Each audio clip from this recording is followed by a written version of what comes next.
Hey guys, it's your girl Raven Ray. Welcome to my channel where we are growing and flourishing. If you are new to my channel, then hi, and if you are coming back, then hey girl, hey. So today we're gonna go over 10 things that I learned in face-to-face sales. Let's get into it. Number 1, people don't buy products, they're buying you. When people used to say this to me, I never used to understand what they meant at first. I mean, it kind of made sense, but it really wasn't completely clicking for me. I'm like, okay, they're buying me.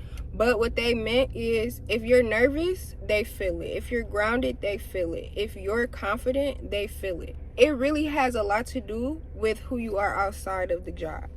And the job builds the muscle for you. And that leads me into my next thing, because this is one thing that could throw people off.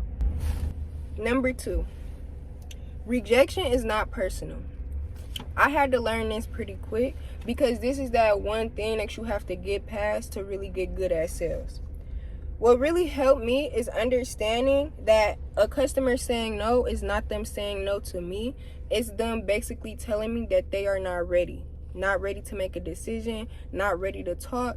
If your last customer gave you a problem, do not take that into your next customer, because you would do it subconsciously. You would be like, oh, this person told me no, so now you're going into your next customer thinking about that, and you can't continue to do that. So really having a goldfish mentality. If one person tells you no, okay, on to the next. That just means they wasn't ready. Literally, on to the next. We're done thinking about it. You will get 10 no's and then 1 yes. And that yes will get you exactly what you wanted, exactly the money that you needed. Rejection, getting past rejection, because people think that just means being able to hear the word no, right? But that doesn't just mean that. It also means that internally, your body isn't reacting in a way differently than how you would act with anybody else. Same energy that you had when you came in. But I learned, even just in 30 days, that's one of the big parts that, like, once you learn how to just be fluent and positive with every customer, regardless of what you dealt with in a day, regardless of what's going on, that's gonna get you what you need, period. After you say what needs to be said, you don't have anything else to say. After you say, okay, this is what it is, there's nothing else to say.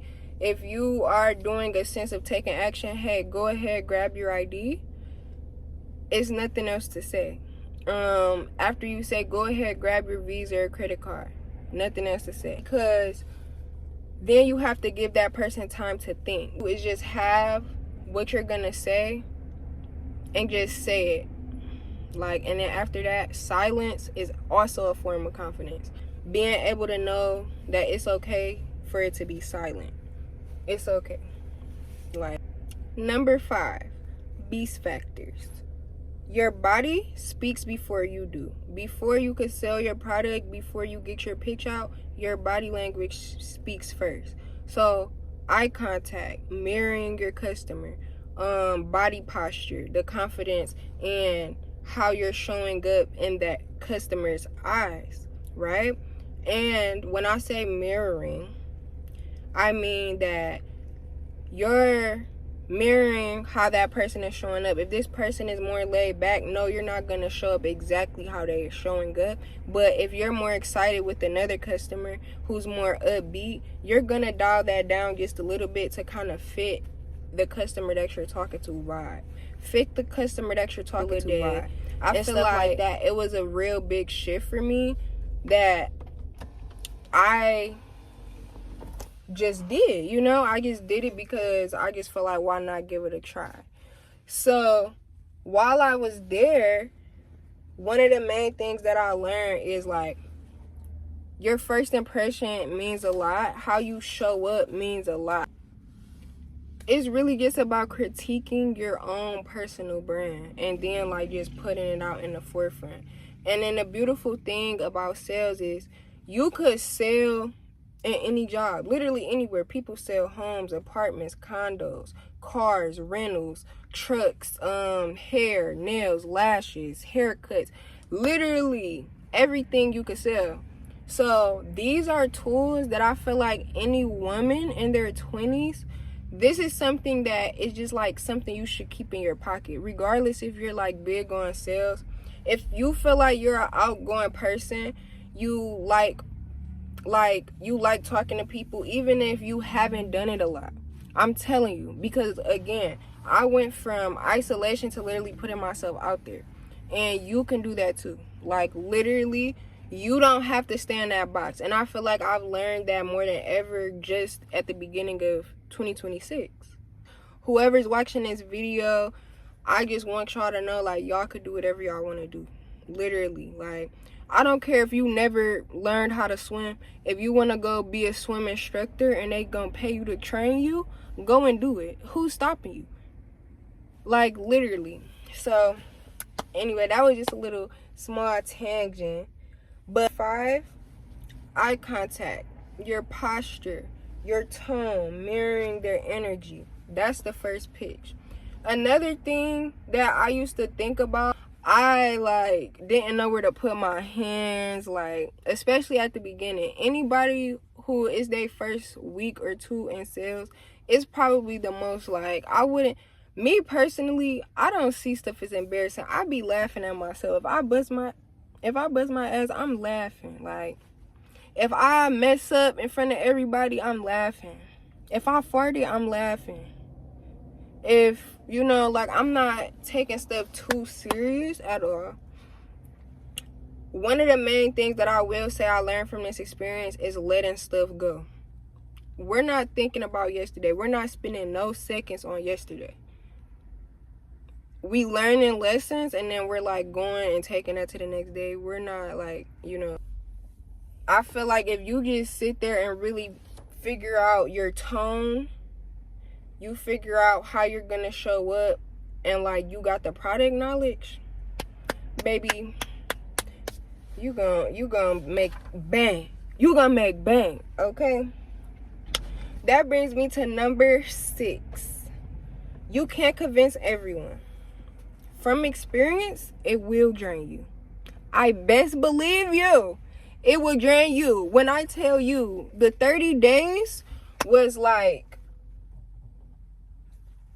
I had multiple situations where, like, I tried to get somebody to understand where I was coming from. And it was just like, what was the point? Because when you could just tell that somebody is going to play, just let them go. If they're going to keep debating with you, like, oh, like, that's not a good deal. That's not a good deal. Okay, I told you what I could do for you. If this isn't going to work for you, that is 100% okay. Have a good one. Like, we're not sitting here trying to convince people all day, and that's one thing with sales. You have to learn that. And it's about also just one of the first things my trainer told me is respect yourself. At first when somebody said that, you would probably think like, damn, this nigga gonna think. But it's not about somebody not thinking you respect yourself. It's just about enforcing that with the customers, because it's up to you to show people how to treat you. So you have to respect yourself. If somebody's constantly telling you, no, I don't want your help. No, I don't want your help. Okay, bye. Have a good one. Like, like, why would you keep? And that's something that I had to learn, And sometimes we just go into this, why would I? But that's just something that you learn, and you just get better at, like, and you learn who to talk to, who not to talk to. Okay.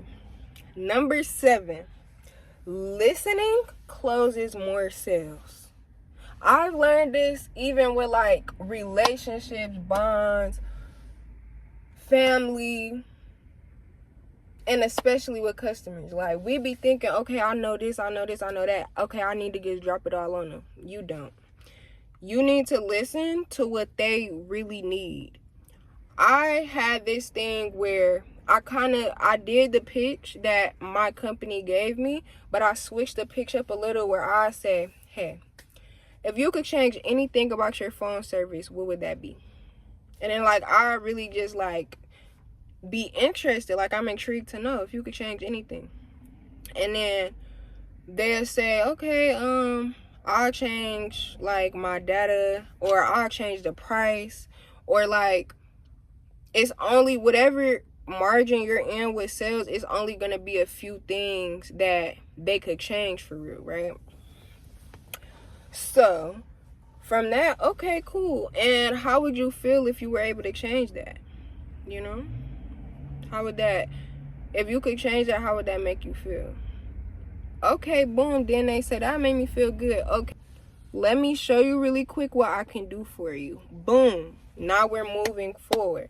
The reason why I did that is because I feel like when you build a connection with your customers and you really try to understand what your customer needs instead of just trying to get to a sale, you're gonna be way more successful than just trying to boop, boop, boop, boop. This is what I got for you. You know, like, I feel like, especially as a woman, I came in, I was trained by men, so I feel like, and I also got trained by like one woman, but overall from it, I learned the difference between like how men sell, how women sell, and it is a difference. I feel like it's definitely things to learn in both sides, but as a feminine woman, you know, you gotta learn how to use your softness to your power, use your feminine energy to your power. Like, that's why I said we're talking about leadership, power, and rejection, because power really comes from using what you do best and like going all in with it. I'm a woman, I should use that to my advantage. So just saying that by, like, again, talking slower, really trying to understand my customer.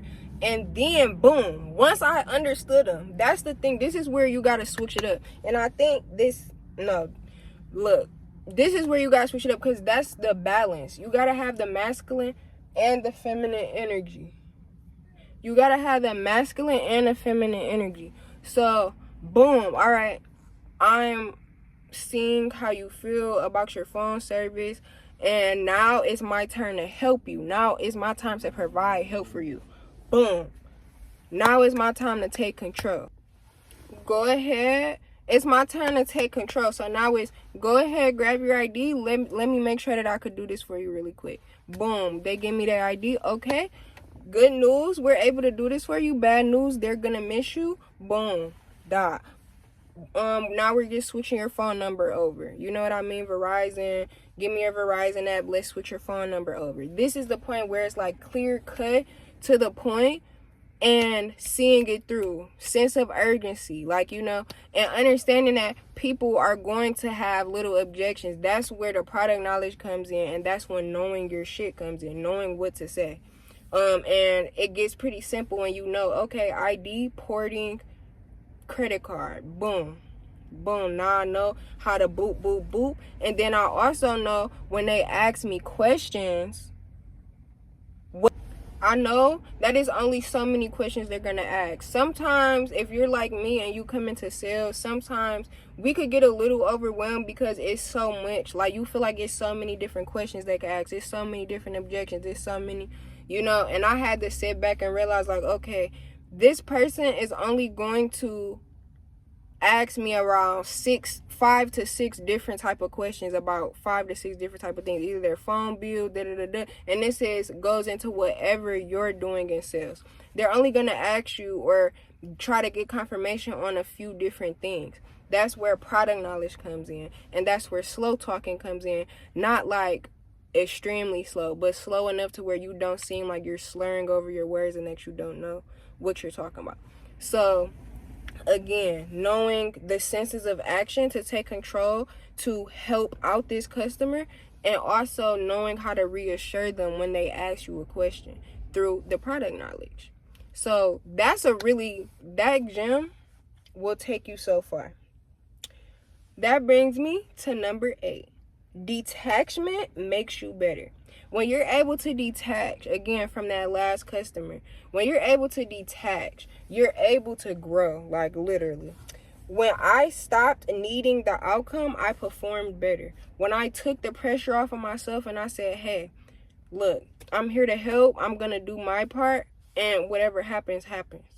That made me better. Even my trainer told me, he was like, when you let that pressure go, you doing good. You doing real good. So I controlled only what I could control. I control my tone, I control how I showed up, and I control my positive energy, right? And that's another thing, even with femininity, my women, like my girls, just understanding that anything we can't control, we letting it go. Anything we can't control, we letting it go. And that's how we're gonna attract everything to us. So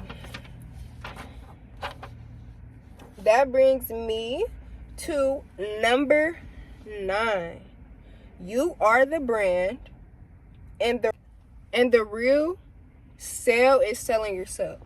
The reason why I'm bringing this up again in just a different way is because I feel like if I went into my 30 days before I started my sales leadership program, I feel like if I went into that knowing off bat, and the thing is, I started reading a book. I'm gonna put the name of it on here. It has everything to do with like branding yourself as like a business. And I feel like I started reading that book for a reason before all of this, because it was supposed to help me with this. Now, I did come in polished, right? But when it came to the specific job, it was beautiful. The thing is, coming in knowing that your brand is like from the rooter to the tutor. So I say going into my next sales job, and this is what I encourage all my travelers to do, is to just really have like a written out of what and who you are, what you desire. And I'm still working on these things myself, you guys. Like, it takes time. Life keeps going, things happen, and you have to find the time. You have to pour into yourself. Like, I had to find the time to do this video. I had to find the time to do a lot of things. And I feel like, just really figure out what's most important and take time out to do those things.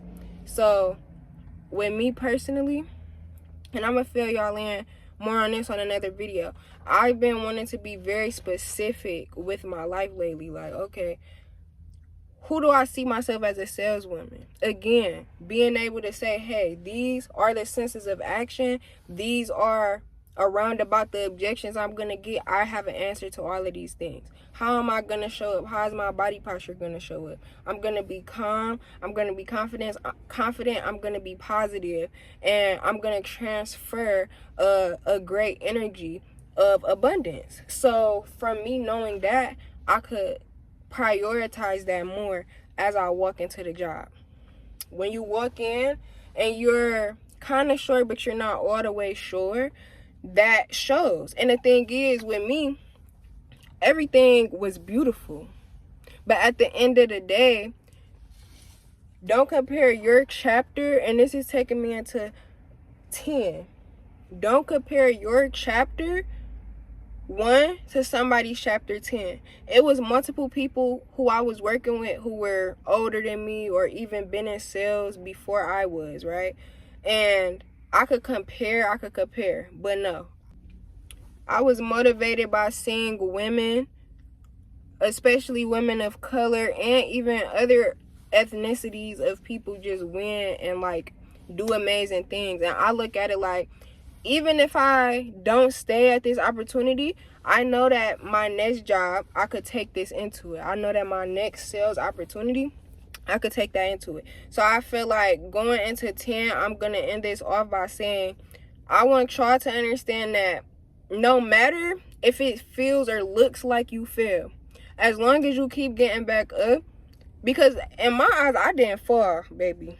Like, I came up in my eyes. So that's how you got to start looking at stuff for real. Like I said, I could have came in from the rooter to the tutor, had all of these things written out. Oh, again, I'm sorry. I kind of went off a topic for a little second. The video that I told you guys that I'm going to work on putting out for you guys is just like me talking about you writing out your whole life. How do you want your love life to look? How do you want your family life to look? How do you want your business life to look? It's fun, Like, it's just like that game episode or like The Sims.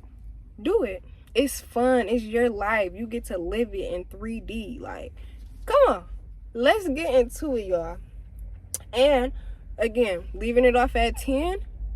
Don't compare your chapter 1 to somebody chapter 25. Girl, you got it. You doing the dang thing. I see you. I see you, girl. And just keep on going.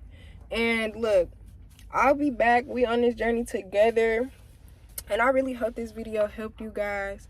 I am so happy to be back, and I'll see y'all in the next video.